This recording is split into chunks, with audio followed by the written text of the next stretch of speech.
3절부터 6절까지 짧은 말씀이지만 천천히 합독하겠습니다. 하나, 둘, 셋. 찬송하리로다. 하나님 곧 우리 주 예수 그리스도의 아버지께서 그리스도 안에서 하늘에 속한 모든 신령한 복으로 우리에게 복 주시되 곧 창세전에 그리스도 안에서 우리를 택하사 우리로 사랑 안에서 그 앞에 거룩하고 흠이 없게 하시려고 그 기쁘신 뜻대로 우리를 예정하사 예수 그리스도로 말미암아 자기의 아들들이 되게 하셨으니 이는 그의 사랑하는 자 안에서 우리에게 거저 주시는 바 그의 은혜의 영광을 찬미하게 하려는 것이라. 아멘. 앉으시니 한 번 더 앞뒤 양옆으로 오늘 정말 잘 오셨습니다 라고 인사 나눠주시면 좋겠습니다. 네.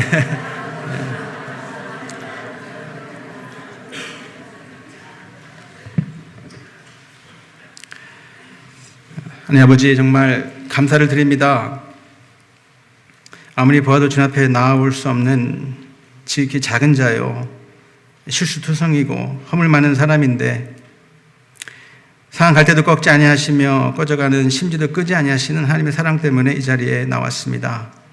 주님께서 불러주셨으니까 이 시간 만나주시고 위로해 주시고 주님의 신령한 곳으로 저희의 마음을 채워주시옵소서.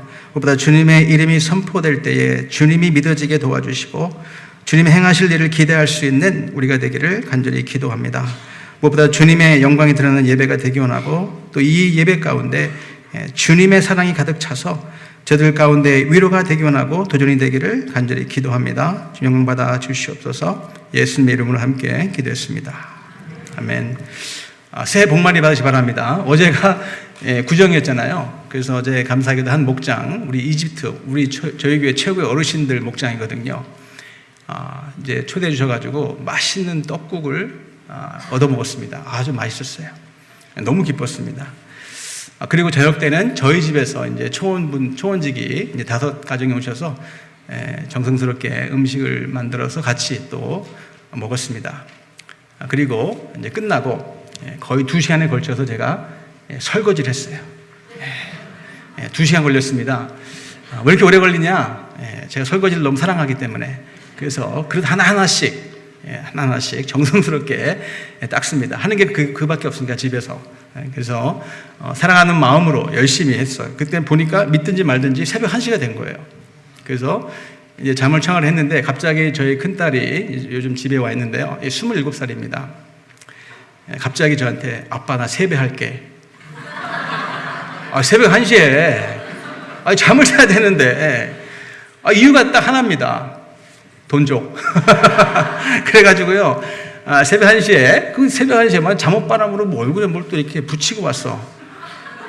얼굴을 뭐 붙이고 온 거예요. 뭐 이렇게 하다가 와가지고 잠옷바람으로 이러고 아빠 돈 줘. 이게 무슨 세배입니까? 어쨌든 그래서 하여튼 주긴 줬는데 하여튼 27살짜리예요. 참 즐거운 일입니다. 즐거운 일이에요. 하여튼 새해 복 많이 받으셔야 됩니다. 어렸을 때부터 저는 자랄 때부터 엄청나게 복을 받았다는 소리를 많이 듣고 자랐어요.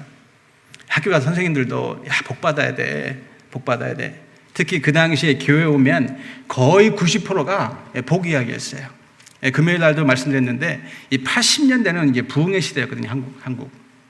그때는 찢어지게 가난했기 때문에 부흥사님들이 오시는 분들마다 복 받으세요. 복 받으세요. 그 말 자체가 잘못된 건 아닙니다. 우리는 복 받아야 됩니다. 복 정말 중요합니다. 그런데 그것이 아까 우리 간증하신 것처럼 기복이 되면 안 돼요. 기복.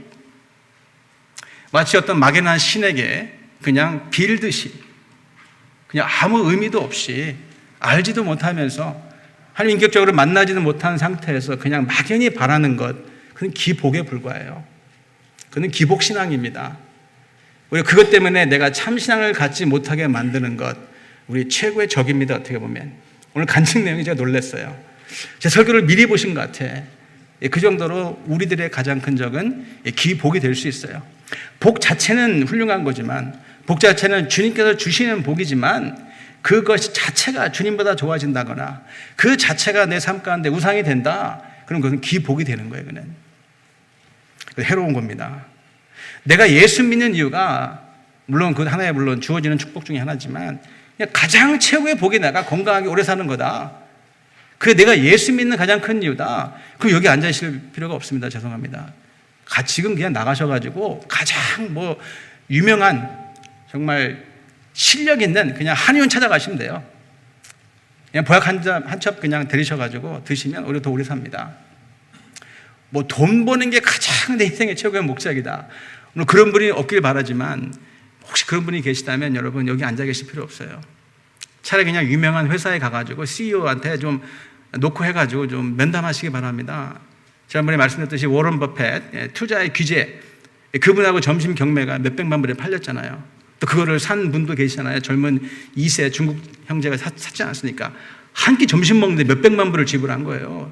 그래 놓고도 안 아깝다 그러잖아요. 돈 버는 걸 배웠으니까. 그렇게 사실이니까 그것이 최고라면. 말씀드린 복을 싫어하는 사람은 아무도 없어요. 누구나 복을 반드시 받아야 됩니다. 그런데 문제는 어떤 복을 내가 가장 원하는 것인가? 정말 내가 가장 바라는 것이 어떤 복인 것인가? 오늘 주님께서 말씀하시는 하나님만이 주실 수 있는 신령한 복인지 아니면 세상에서 찾을 수 있는 흔해 빠진 우리가 쉽게 말씀드리는 기복적인 복인지 여러분 이 시간 점검하시기 바랍니다. 예수 믿는다고 늘 얘기하지만 어느 순간에 가서 내가 가장 바라는 것이 무엇일까? 여러분 정말 참된 복을 원하십니까? 신령한 복을 원하십니까? 오늘 본문에 나와 있는 것처럼 정말 하늘에 속한 복 맞습니까? 아니면 여전히 내가 잘 먹고 잘 사는 게 최고입니까? 아쉽게도 이제까지는요, 지금도 물론 그런 경향이 있지만 많은 교회에서 신령한 복 대신에 세상 복을 더 외쳤어요. 십자가 복 대신에 눈에 보이는 일시적인 있다가도 없어 사라지는 내 손에 잡히지 않는 어찌 보면은 어리석은 복을 구했다는 이야기입니다. 십자가의 복음을 엉뚱한 복음으로 바꿔버렸어요. 이상한 복음으로 바꿔버렸습니다. 하나님이 원하시지 않는 복음으로 바꿔놓은 것이 오늘 한국의 가장 큰 교회의 위기에 지금. 죄송합니다 이렇게 말씀드려서 세상의 복은 우리를 행복하게 못 만들어요.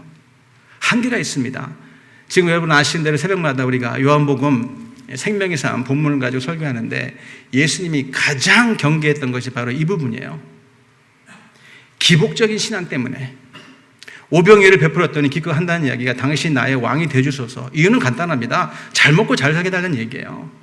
기적 좀 베풀면서 좀 공짜 좀 던져주고 좀 좋게 좀 잘 나가게 좀 해주십시오. 억지로 왕을 삼으려 했다. 이번 주에 본문 말씀이 새벽기도 본문 말씀 아닙니까? 그러니까 예수님이 일부러 도망 다니시잖아요. 그 자체가 나쁜 건 아닌데 그것 때문에 진짜 예수님을 모를 수가 있으니까 포도주 때문에 포도주를 마시면서 즐거워할 게 아니라 포도주를 만드신 예수님을 만나야 더 기쁜 건데 눈에 보이는 복보다 보이지 않는 영원한 복이 더 중요한 건데 행여나 기복적인 믿음 때문에 예수님을 놓치면 안 되니까 진짜 복 중의 복은 주님이 주신 복인데 엉뚱한 복 때문에 내 마음을 뺏기면 안 되니까 예수님께서 철저히 경계하셨던 것이 바로 기복적인 신앙이에요. 위험한 거란 말씀입니다. 참신앙을 갖지 못하게 하는 우리의 최고의 적이 될 수 있어요. 치명적입니다. 치명적이에요. 예수님을 시험한 것도 보면은 사탄이 시험했잖아요. 돌로 떡이 되게 해라. 결국 물질 아닙니까? 높은 곳 뛰어내려라. 그 능력 아닙니까? 한 번만 절해. 뭐 어렵게 십자가에 가는 건가? 한 번만 절해 내가 다 준다니까. 자기 것도 아니면서. 결국 명이 아닙니까? 그 자체가 복이 돼야 되는데 그것이 최고인 것처럼 여기게끔 만들어주니까 거기에 홀깃하게 만들어주니까 눈에 보이는 것이 최고처럼 여겨지게 만들고 계획하는 것이 사탄이니까 너무너무 쉽게 넘어갈 수 있는 거예요. 오죽하면 예수님에게도 그 시험을 했을까? 기복적으로 살아가라. 눈에 보이는 게 최고인 것처럼 살아가라. 마치 내 손에 쥐고 있는 것이 다인 것처럼 살아가라. 그것 때문에 예수님을 놓치게끔 만드는 것이 바로 사탄의 전략이니까. 우리가 진정으로 여러분 복 중에 복인 신령한 복을 누릴 때, 하늘에 속한 복을 누릴 때 교회다운 교회, 성도다운 성도가 되는 것이 분명합니다. 자, 저희 교회 구호를 한번 외치겠습니다. 오른손을 꽉 쥐시고 따라해 보세요. 교회다운 교회, 목장다운 목장, 성도다운 성도, 신령한 복을 누리자. 아멘. 아멘입니다. 자, 그렇다면 신령한 복이 무엇인가 오늘 두 가지 생각하기 원합니다. 하나는 환경을 초월하는 찬양을 올려드릴 수 있는 것, 환경을 초월하는 찬양을 할 수 있는 것, 그 자체가 진짜 신령한 복이라는 이야기입니다. 본문에 짧은 본문이었지만 3절 보시면 찬송하리로다 하나님 우리 주 예수 그리스도의 아버지께서 그리스도 안에서 하늘에 속한 모든 신령한 복으로 우리에게 복 주시되. 첫 마디가 뭡니까? 찬양하리로다. 전에 말씀드렸습니다. 여기 옥중서신이라고 말씀드렸어요. 지금 감옥에서 이걸 쓰고 있는 거거든요. 그럼 뭘 찬송할 게 있을까? 그러니까 뭘 감사할 게 있을까? 지금 어려운 상황입니다. 힘든 상황이에요. 한 치 앞도 내다볼 수 없는 정말 급박한 상황입니다. 불안한 상황이에요. 기약이 없는 시간입니다. 지난번에 탈북하시고, 그러니까 탈북이 아니죠. 억류되어 있다가 저희 오셨던 어떤 목사님이 여기 있었잖아요. 가장 힘든 게 기약이 없는 하루 살아가는 것, 소망이 없는 하루 살아가는 게 가장 힘들다. 왜냐하면 갇혀 있었거든요, 그분이 300 며칠을. 풀어날 수 있다는 걸 알면은 버틸 수 있습니다. 근데 그런 기약이 없는 거예요. 근데 사도 바울도 지금 그 이상이거든요. 감옥에 있는데 오늘 죽을지 내일 죽을지 모르는 상황입니다. 그러면 어떻게 우리가 찬양할 수 있을까? 아니, 어떻게 기뻐합니까? 이 상황 가운데. 당연히 걱정이 돼야 되고 당연히 두려워야 되는 거 아닙니까? 첫 마디가 하나님 살려주십시오. 아니, 도대체 왜 이러십니까 하나님? 이렇게 나와야 되는 거 아니에요. 그런데 찬양하리로다. 이게 어찌 가능할까? 신령한 복이 임해서 그런 거예요. 주님이 주시는 복은 이런 차원의 복입니다. 환경이 빼앗아 갈 수 없는 신령한 복이에요. 어느 누가 와가지고 빼앗아 갈 수 없는 주님이 지켜주시는 복, 주님만 허락하시는 복, 세상 것과 비교 안 되는 차원이 완전히 다른 복이에요. 이거는 사도 바울이 누리고 있는 겁니다. 어떻게 누릴 수 있을까? 사도 바울은 처음에는 이거 못 누렸어요. 왜냐하면 그 마음 가운데 분명히 공허함이 있었습니다. 잘못 믿었기 때문에, 헛것을 믿었기 때문에 그 채워지지 않는 공허함이 있었어요. 근데 예수님을 인격적으로 만나니까 그 공허함이 메꿔진 겁니다. 내가 왜 진정한 찬양을 못 드리는 건가? 입술의 찬양은 드릴 수 있어요. 근데 진정한 찬양이 나오려면 내 마음속에 있는 허전함, 공허함의 공간이 메꿔져야 돼요. 안 그러면 진정한 찬양이 나올 수가 없습니다. 입술 찬양할 수 있어요. 내 마음 가운데 허함이 있다는 이야기입니다. 인생이 허하다. 그건 마음의 허함인데 결국 영혼의 허함입니다. 채우지 않는 거예요. 그 생기는 게 보시면 뭡니까? 그러니까 집착하는 거죠. 자꾸 뭘 채우려는 거예요. 오늘날로 얘기하면 어떤 분들은 그러니까 술, 담배 하잖아요. 뭔가 허하니까. 뭔가 자꾸 붙잡으려는 게 있는 건데 안 붙잡혀지니까 답답한 겁니다. 그러니까 쾌락에 자꾸 기울이질 않나, 정욕의 모든 것을 걸질 않나, 뭐가 자꾸 채워지는 게 없으니까 그 생긴 것이 바로 특히 오늘 현대인들의 병 중에 병이 뭐냐면 집착증입니다. 특히 요즘 인터넷 시대가 왔기 때문에 푹 빠져 있어요. 헤어나지 못합니다. 허하기 때문에 그런 거예요, 그는. 근데 가장 큰 문제는 그걸 채워지지가 않습니다. 자꾸 나를 더 구렁텅이로 빠뜨릴 뿐이지 헤어나올 수가 없는 거예요. 다른 것으로는 대체가 안 된다는 이야기입니다. 근데 제 시대는 조금 낫어요. 왜냐하면 저희 때는 엄청나게 가난한 시대였기 때문에 그렇게 어느 곳에 빠질 만한 시간적 여유가 없었어요. 먹고 살기 바쁜데 살아야 되니까.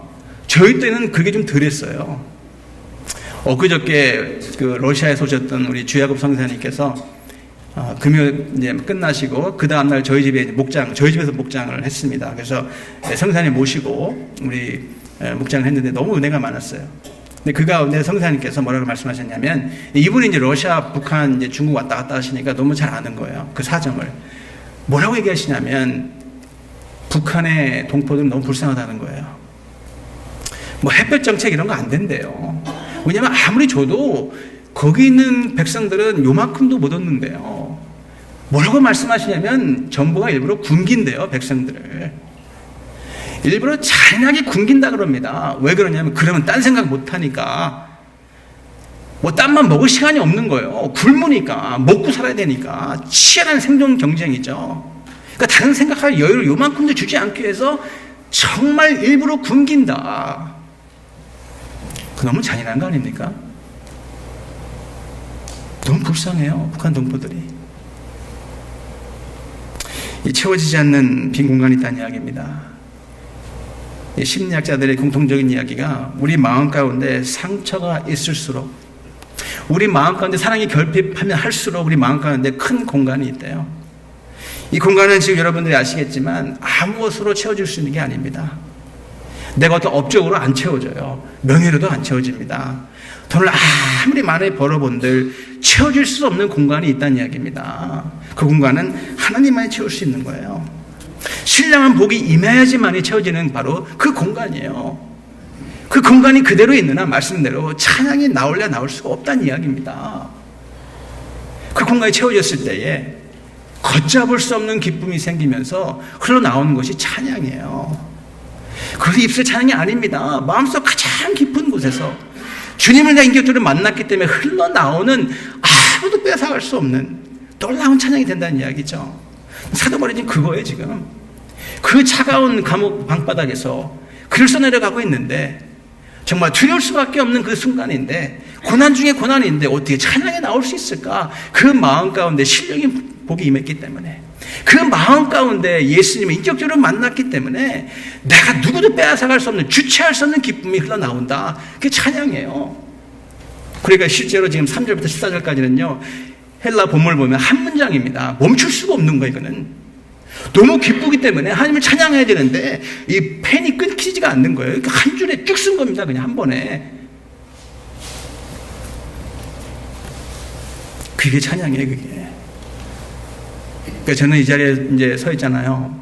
제가 하나님은 아니지만 어떤 분들이 예배자인지 제가 알아요.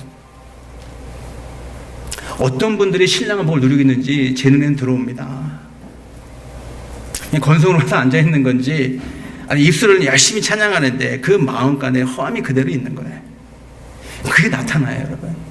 근데 하나님은 그 정도 하나님이 되면 안 되는 겁니다. 우리들의 가장 좋은 걸 받으시기 원하시는 분인데 그것이 바로 진정한 찬양이거든요. 우리 영혼에서 울려지는 찬양을 원하신다는 이야기입니다. 우리 하나님 앞에 찬양할 때 우리가 함부로 찬양하면 안 돼요. 정말 내가 부족하더라도 주님 허락하신 이 은혜가 있기 때문에 그 은혜를 내가 생각하면서, 네가 도저히 갚을 수 없는 은혜인데, 나 같은 죄인인데 나 같은 분을 사랑하시는 그 은혜가 내 마음 가운데 있으니까 이 마음 가운데 나도 주체할 수 없이 흘러나오는 찬양, 이게 찬양이 되니까요. 그때 주님 영광 받으신다는 이야기입니다. 사도 바울이 지금 감옥에 있다고 말씀드렸어요. 그러면 자기 운명을 알지 못하는 순간인데 말씀대로 초조해야 되고 두려워야 되고 불안해야 되는데, 근데 지금 사도 바울 마음 가운데는, 그 얼굴 표정 가운데는, 그 말 가운데는 기쁨이 넘치는 거예요. 여러분 상상이 되십니까? 이걸 바라보고 있는 간수가 어떻게 생각했을까? 저 사람 보고 미친 거 아니야? 아니 지금 이 상황에서 어떻게 저렇게 찬양이 나올까? 지금 어려운 상황인데, 아니 불평불만이 나와야지, 뭐 비관적인 말이 나와야 되고, 멍뚱한 말이 나와야 되고, 뭐 인생이 이 모양이냐, 뭐 이렇게 나와야 되는데, 지금 찬양이 나오니까, 멈출 수 없는 찬양이 나오니까 간수가 생각하는 겁니다. 도대체 저 사람이 뭘 믿길래 저럴까? 저 사람이 있는 신이 누구길래 저렇게 세상에 빼앗아갈 수 없는 환경을 초월하는 기쁨이 저렇게 흘러나오는 걸까? 나도 저렇게 되고 싶다라는 마음이 안 들겠어요? 저 같아도 들을 것 같아. 그러니까 사도 바울 때문에 그 감옥에서 얼마나 많은 간수들이 예수 믿지 않는 겁니까? 죽으면 죽으리라 책을 쓰신 우리 안희숙 사모님, 옛날 분이거든요. 저는 어렸을 때 그분 책을 읽었어요. 근데 이 안희숙 사모님도 비슷한 경험 하셨어요. 일제 치하 때 그 정말 혹독한 감옥 가운데 밥도 이만큼 먹을 밥도 아니죠. 무슨 밥입니까? 거의 먹지 못할 만한 그런 이상한 음식을 주는데 그것도 남을 위해서 먹으라고 주고 본인은 굶어가면서 그 가운데 찬양한 겁니다. 이건 기쁨의 찬양이에요. 그게 될 수가 없어요. 신령한 복이 임하지 아니하였으면 그건 어떻게 꾸밀 수가 없는 건데, 포장이 안 되는 복이거든요. 그 사모님 때문에 얼마나 많은 사람들이 예수 믿게 되지 않았습니까? 그 감옥에서. 제가 수년 전에 그 중국의 위구르 갔었습니다. 여러분 지금 뉴스를 찍어보시면 알겠지만 위구르는요 중국 내인 소수민족인데 지금 수백만 명이 죽어가고 있어요. 중국 당국에서 지금 시시하고 있습니다. 살아있는 채로 장기를 착출해 나갑니다. 가장 잔인한 방법으로 지금 계속 죽여가고 있어요. 이건 공개되지 않은 내용입니다. 아무도 몰라요. 거기 있는 현지인들만 아는 거예요. 그 위구르 족속 얼마나 불쌍한지 모르겠어요. 제가 수년 전에 거기 갔다 왔는데 저희 팀이 나올 때요, 저희들이 일주일 동안 도와주었던 무슬람 아가씨죠. 21살짜리.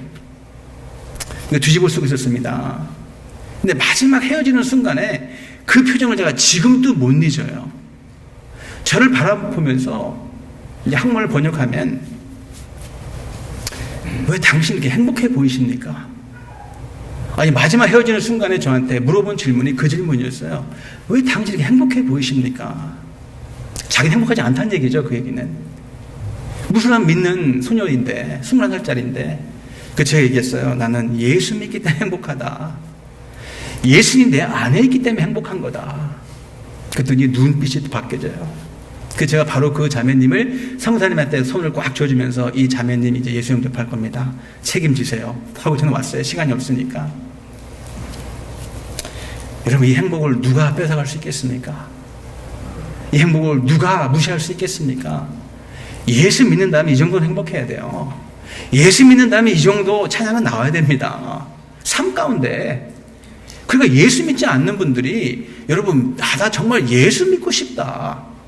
내가 당신 같은 사람이 있기 때문에 내가 교회 가기 싫다. 이런 얘기가 나오면 안 되고요.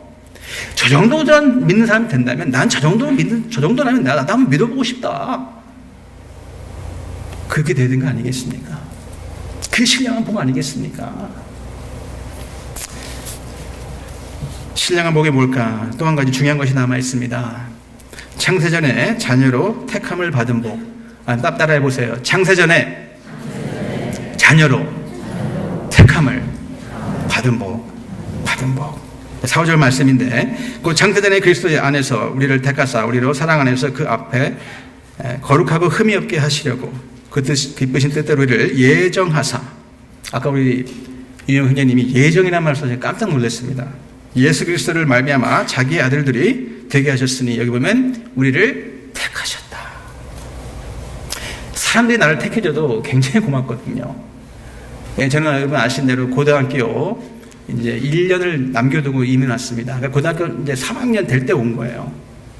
근데 1년 만에 제가, 우리 선동님 말씀하신 것처럼, 1년 만에 제가 그 텍사스의 가장 유명한, 텍사스. 그러니까, 저에겐 하버드입니다. 저에겐 하버드. 어스틴 주립대학에 제가 1년 만에 들어간 사람이에요. 박수 안 나옵니까? 아니, 농담해. 지금 농담한 거고요. 뭘 말씀드리고 싶냐면, 통지서가 날라왔는데 합격. 저는 너무 놀란 거예요. 이야, 텍사스 주립대학에서 나도 1년밖에 안 된 사람을, 이민 온 사람을 합격 통지서가 날라온 겁니다. 너무 기쁜 거예요. 대학교가 나를 선택해 준 거잖아요. 그리고 직장도 마찬가지 아닙니까? 직장 얻을 때 어떤 직장이 나를 불러준다. 그거 굉장히 고맙잖아요. 나를 선택해 준 거니까. 어떤 단체에서 나를 불러준다. 그거 굉장히 고맙잖아요. 아내들도 남편이 선택해 줬잖아요. 아내들도. 고마운 거 아닌가요? 말을 잘못했나요? 뒤집어졌구나. 네. 아내들이 남편을 선택해 준 거구나. 네. 사람부터 택함 받는 것도 이렇게 기쁜 건데, 하나님이 날 택하셨다. 더더군다나 창세전에 나를 선택했다. 여러분, 이거 하나 가지고 여러분 평생 묵상해도 모자라요. 창세전에 나를 선택했다. 내가 아무것도 한 것이 없는데, 내가 잘난 것도 아무것도 없을 때에, 내가 주님을 위해서 요만큼도 봉사한 것이 없을 때에 하니까 나를 선택했다. 내가 어떤 공로가 있는 것도 아닙니다. 내가 실력이 되는 것도 아니에요. 내가 뭐 잘났기 때문에 전혀 그런 게 없는 상태에서 아무것도 한 일도 없는데 창세전에 나를 선택했다. 이건 놀라운 일입니다. 이거 엄청난 복 중의 복이에요. 야곱과 에서가 태어나기 전에 하니까 야곱을 선택했다. 예수님께 제자를 선택할 때 니들이 날 고른 게 아니고 내가 너를 선택한 거야. 오늘 본문을 써내려간 사도 바울도 고백하잖아요. 내가 어머님 뱃속에 있을 때 하니까 나를 선택했다. 나 아무것도 없고 한 것도 아무것도 없는데 그 신령한 복이죠.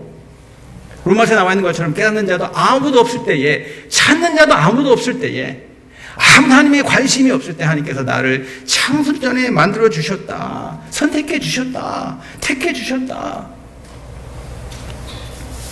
로마서 3장 10절 11절 나와 있잖아요. 기록된 바 의인은 없나니 하나도 없으며 깨닫는 자도 없고 하나님을 찾는 자도 없고 다 치우쳐 함께 무익하게 되었는데 선을 행하는 자도 아무도 없는데, 요만큼도 선이 요만큼도 없는데 주님께서 나를 부르셨다, 나를 창세에 선택해 주셨다. 요즘 세상은 능력자고 실력자고 재력을 보는 건데, 권력을 보는 세상인데 하나님께서는 아무 조건 없이 나를 일방적으로 골라주셨다. 어떻게 하다 실수하다 고르신 것도 아니고, 어떻게 하다 아메바를 창조해놨는데 어떻게 하다 보니까 진화가 돼가지고 사람이 됐네, 이런 수준이 아니란 이야기입니다. 어떻게 하다가 세상을 창조했는데 뭔가 좀 미싱인 것 같아, 뭔가 허전해, 사람이 빠졌네, 이게 아니란 이야기입니다. 처음부터 창세 전에 저 여러분들을 선택하신 거예요. 그리고 그것 때문에 세상을 창조하신 거고, 이거 완전히 차원이 다른 거예요. 이거는 하나님의 일방적인 주권적인 은혜다, 이것이. 오늘 말씀에 나와 있는 예정이라는 단어가 나오잖아요. 여러분 이제 잘 들으셔야 됩니다. 이제까지 잘 들으셨는데 앞으로 10분간은 정말 귀를 기울이셔야 돼요. 왜냐하면 이 예정에 대한 잘못된 가르침이 너무 많아요. 헷갈리게 얘기를 합니다. 혼동이 됩니다. 오늘 잘 오셨어요. 오늘 종지부를 찍기 원합니다. 이 예정을 잘 모르기 때문에 교단들이 분리가 된 거예요. 수백 개의 교단으로 왜 짝짝 갈라졌습니까? 왜 하나가 되지 못합니까? 왜 맨날 치고받고 싸웁니까? 여기서 2단 3단 다 나오는 거예요. 예정을 모르니까, 헷갈리게 얘기하니까. 예정론의 가장 큰 오해는 뭐냐면 예정론을 결정론으로 얘기하기 때문에 그래요. 결정론, 운명론처럼 이렇게 그냥 다 정해놓으셨다. 지옥 갈 놈, 천국 갈 놈 다 정해놓은 거예요. 이거는 이게 쉽게 얘기하면 칼빈주의입니다. 그냥 간단하게 설명드리면, 복잡하게 설명할 필요도 없어요. 다 정해놓은 거 하나님께서 그냥 너는 재수 없어, 그냥 처음부터 미안하다, 그냥 처음부터 그냥 너는 지옥이야. 너는 그래 조금, 그래 너는 천국. 이게 여러분 결정론이에요. 이게 운명론입니다. 여기에 반발이 나온 게 소리에게는 알메니니즘, 자유의지. 내가 선택할 수 있다. 우리가 로봇가 아니니까. 뭔 말이냐 그게. 그리고 어떤 칼빈주의를 숭배하는 어떤 이 교단들은요, 전도도 안 하잖아요. 전도 안 합니다. 다 결정되어 있는데 뭐. 다 정해놓으셨는데 뭔 전도가 뭔 필요 있습니까? 전도 안 합니다. 어떤 교단에서는 거기에 반발한 것이 말씀대로 자유의지를 이제 외치는 거예요. 이제는 알메니즘을 이제는 심하게 벗어나가지고 이제는 내 자유의지가 하나님의 주권보다 크다. 요즘 어떤 말이 나오는지 아세요? 요즘요, 코크리에이터, 내가 공동 창조주다, 이런 말이 지금 돕니다. 자유의지가 너무 커져가지고 이제는 내가 하나님과 동등한 자리에 앉아 있는 거예요. 코크리에이터. 그리고 어디까지 가냐면 이제 우리가 구원도 잃어버릴 수 있다. 하나님께 나를 구원시켜 주셨어도 내가 자유의지가 있기 때문에 내가 실수하거나 내가 회개하지 않고 죽으면 구원을 잃어버릴 수 있다. 이 시대의 특징은 한마디로 주체성의 극대화 시대입니다. 뭐냐면 하도 이제 내 걸 이제 외치다 보니까, 나의 선택을 하도 외치다 보니까 이제는 막 나가는 거예요. 이제는 어느 시대입니까, 여러분? 우리 자녀들도 내가 말씀드렸어요. 가장 우리 자녀들이 힘들어하는 게 뭔지 아세요? 제일 싫어하는 게 부모님들이 결정해서 통보해 주는 거. 요즘 젊은 사람들이 제일 싫어하는 거예요. 통보 받는 걸 너무 싫어해요. 내 뜻이 있는데, 내 의지가 있는데 부모님이라도 어떻게 결정을 해가지고 나한테 얘기해 준다는 얘기죠. 부모님이라도 안 되는 거야, 이거는. 지금 이 시대는 이런 시대가 돼버렸어요. 모든 순간 선택은 물론 내가 하는 거지만 이것이 너무 벗어나가지고 이제는 내가 이제 중심이 돼버린 거예요. 이게 결국 인본주의입니다, 사실은. 신도 내가 선택하는 겁니다. 저는 TV가 없기 때문에 TV를 보지 못하지만 신문을 읽는데, 다음 주가 보니까 슈퍼볼이에요. 다음 주에 교회 오셔야 됩니다. 슈퍼볼 때문에 교회 안 오시면 큰일 납니다.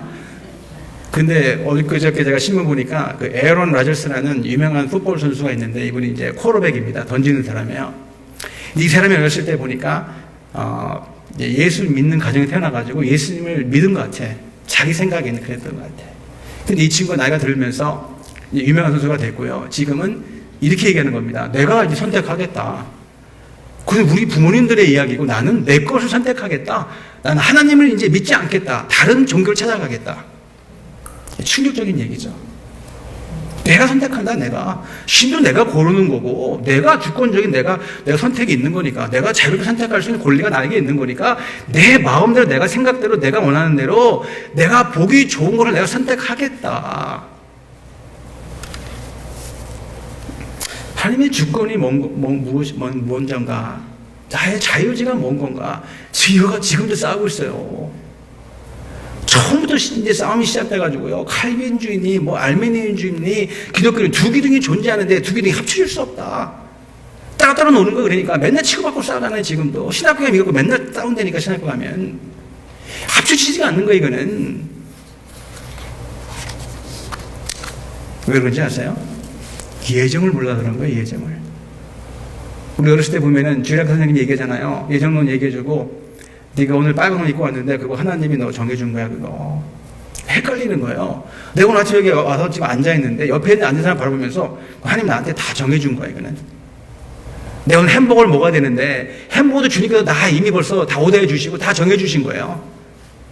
모든 게 한 손에 다 들어있어. 그럼 나는 뭔가? 이 정말 헷갈린다는 이야기입니다.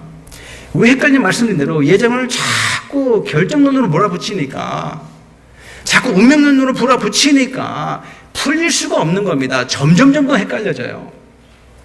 그럼 예정은 어떻게 풀어야 되는 건가? 이 예정은 여러분 사랑으로 풀어야 돼. 사랑으로. 뭔 얘기입니까 여러분? 내 살아가다 보면 원치 않는 일이 생길 때가 있어요. 우리는 거의 우연처럼 보일 때가 있어요.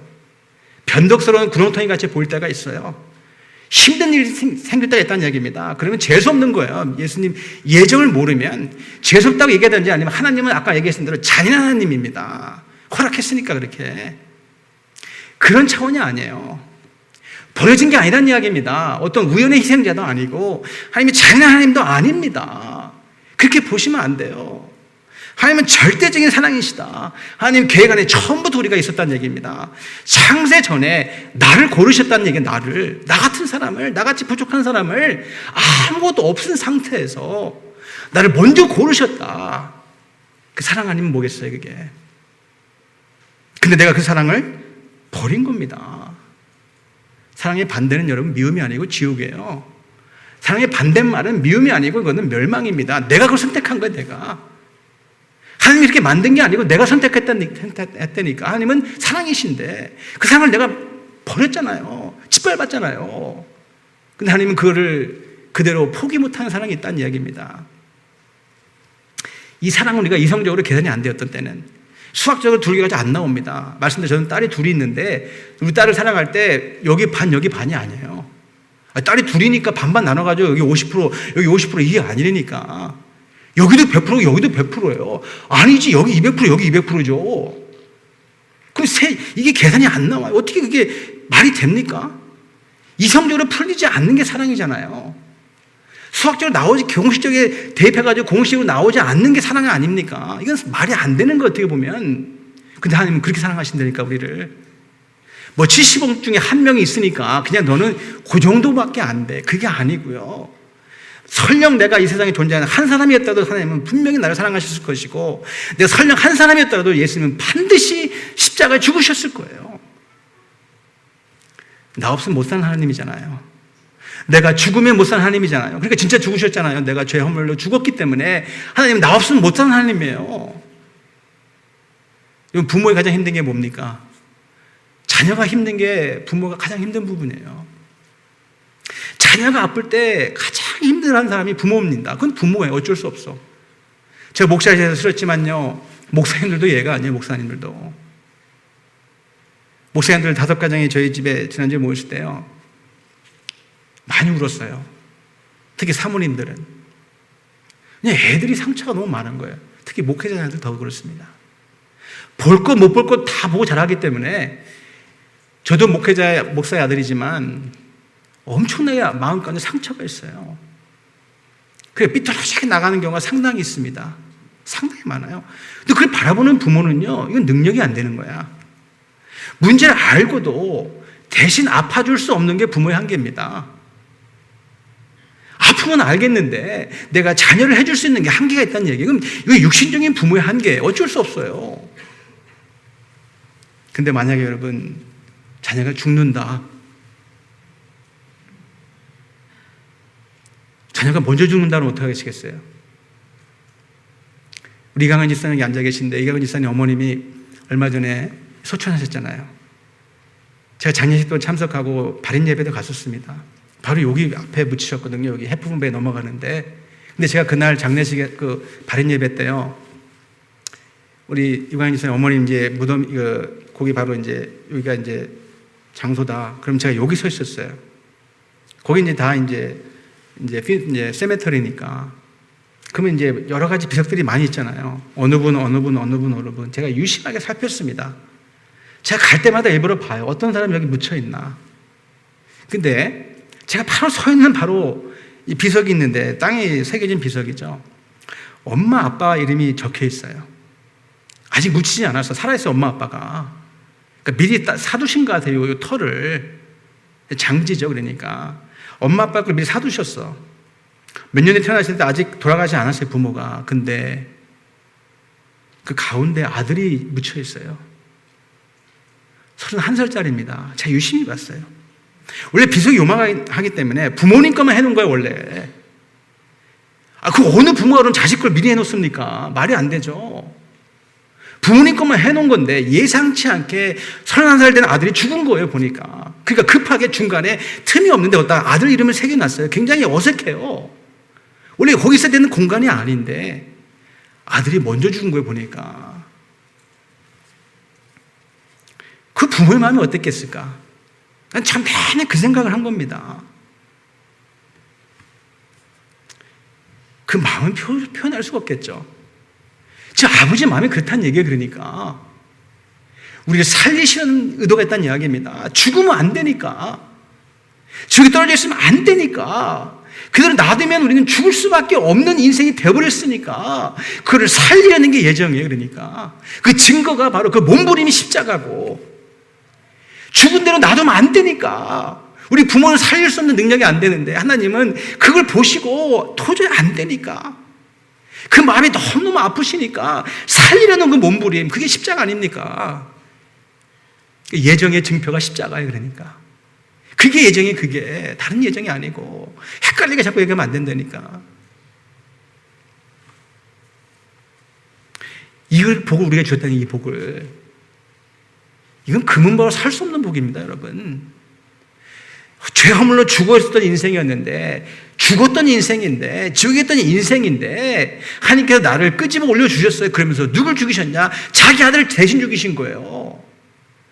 세상에. 아니, 하나밖에 없는 아들을 누가 죽입니까? 그것도 원수 같은 사람을 위해서. 이게 바로 예정이에요.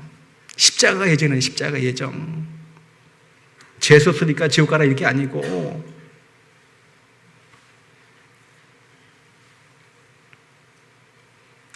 여러분, 그럼에도 불구하고 사랑은 억지로 되는 것이 아니기 때문에 이 놀라운 신령한 복을 우리가 받아들여야 됩니다. 아무리 하나님께서 십자가를 예정하셨어도, 아무리 자기 아들을 죽이시면서까지 우리를 사랑하셨음에도 불구하고 내가 안 받으면 그냥 끝이에요, 이거는. 하나님의 능력이 부족해서, 사랑이 부족해서 누구를 지옥 보내는 게 아니고 철저히 알고도 내가 거부하는 거예요. 그 때문에 자꾸 여러분 예정론을 결정론으로 말씀하시면 안 됩니다. 자꾸 운명론으로 몰아붙여가지고 잔인한 하나님이네. 아니, 물에 빠져 죽고 있는 사람을 건져주었더니 기껏 하는 말이, 왜 당신은 저 사람을 못 구했어? 이게 말이 됩니까? 내가 물에 빠져 죽어가고 있는데 누군가 나를 건져줬으면, 아니, 감사합니다 그래야지. 아니, 왜 당신은 나만 구하고 저 사람 못 구했습니까? 이거 말도 안 되는 얘기야, 이거는. 그렇게 얘기하고 다니라, 지금 사람들이. 그렇게 신학교를 가르치잖아요, 그렇게. 불공평의 문제가 아니라 은혜와 자비의 문제입니다. 사랑을 경험했으면 사랑을 의심하지 않거든요. 경험하지 못했기 때문에 자꾸 비방하는 거예요. 건지심을 아직 경험하지 못했기 때문에 비방이요 수근거리며 악담밖에 안 되는 겁니다. 말장난밖에 안 돼요. 정말 그렇기 때문에. 그런 게 아니에요, 여러분들. 뭐 하나님의 주권과 우리 자유의지가 충돌된다. 이건 말도 안 되는 얘기예요, 이거는.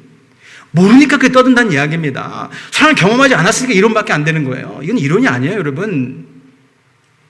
실제로 경험되어야 되는 역사적인 사실이고 이거는 부인할 수 없는 나의 현실이에요, 이거는. 주님 내 마음 가운데 계신데 그 사랑을 의심할 수 없는 사랑인데 어떻게 감히 하나님 앞에 당신 잔인한 하나님이다. 나올 수가 없어요, 그렇게. 마지막으로 여러분, 이 사랑은 우리에게 이미 주어진 복이에요. 누려야 됩니다. 가장 하나님이 안타까운 것이 뭔지 아세요? 하나님이 가장 마음 아파하시는 거는 이미 줬는데 이걸 못 누린다는 얘기예요. 이미 줬는데 문제 때문에, 환경의 문제 때문에, 어떤 나의 어떤 인격적인 문제 때문에, 어떤 내가 해결하지 못한 문제 때문에 누리지 못한다. 하나님이 너무 마음 아파하실 것 같아요. 1916년도에요. 어떤 할머니가 돌아가셨습니다. 히티 그린이라는 할머니예요. 이분이 왜 유명하냐면 그 당시에 이분이 돌아가셨을 때 그분 자산이 1억 불이었어요. 1억 불이 얼마나 제가 몰라가지고요. 구글 찾아봤다니까. 1억 불을 어떻게 계산하면 되는 건가? 1,000억이래요, 1,000억. 하여튼 그렇게 큰 돈이래요, 하여튼. 그 당시 1916년도에 1억 불이니까 엄청나게 많은 돈이에요, 그러니까. 근데 이분이 왜 유명하냐면 이 세상에 존재했던 사람 중에 가장 구두쇠. 돈이 그렇게 많은데 평생 동안 검은 드레스 한 벌밖에 안 입었어요. 영하 30도 내려가도요, 집안에 난방을 하지 않았습니다. 돈이 아까워서. 평생 동안 드신 게 뭐냐면은 차가운 온밀. 왜냐면 뜨겁게 하면은 전기가 들어가니까, 전기세 나가니까 못 데펴 못 드셨다는 얘기입니다. 차가운 온밀만 먹어서 평생 동안. 한번 아들이 아파가지고 다리가 아픈데 돈이 아까워서 병원에 안 보내가지고 아들이 다리를 절단했습니다. 불행하잖아요. 비극적인 실화입니다. 이 말씀 왜 드리냐? 신령한 복을 주셨는데 우리가 못 누리면은 그 큰 비극은 없다는 얘기예요. 더 큰 비극이라는 이야기입니다. 주님께서 이미 나를 위해서 예수님께 땅에 오셔서 나 때문에 진짜 돌아가셨는데 나를 위해서 이만큼 놀라운 신령한 복을 주셨는데 내가 못 누린다. 이건 정말 마음 아픈 일이라는 이야기입니다. 부디 여러분 어떤 상황에 있을지라도 이 신령한 복을 이제부터 더 묵상하시기 바랍니다. 그리고 누리시기 바랍니다. 그래서 여러분 마음 가운데 근심 대신에 기쁨이 넘치기 원합니다. 여러분들 마음 가운데 두려움 대신에 여러분 마음 가운데 평안이 넘치기 원합니다. 그리고 흘러 넘쳐서 이 세상이 바뀌는 놀라운 복을 누리시기를 주님의 이름으로 간절히 축원을 드립니다. 기도하시겠습니다.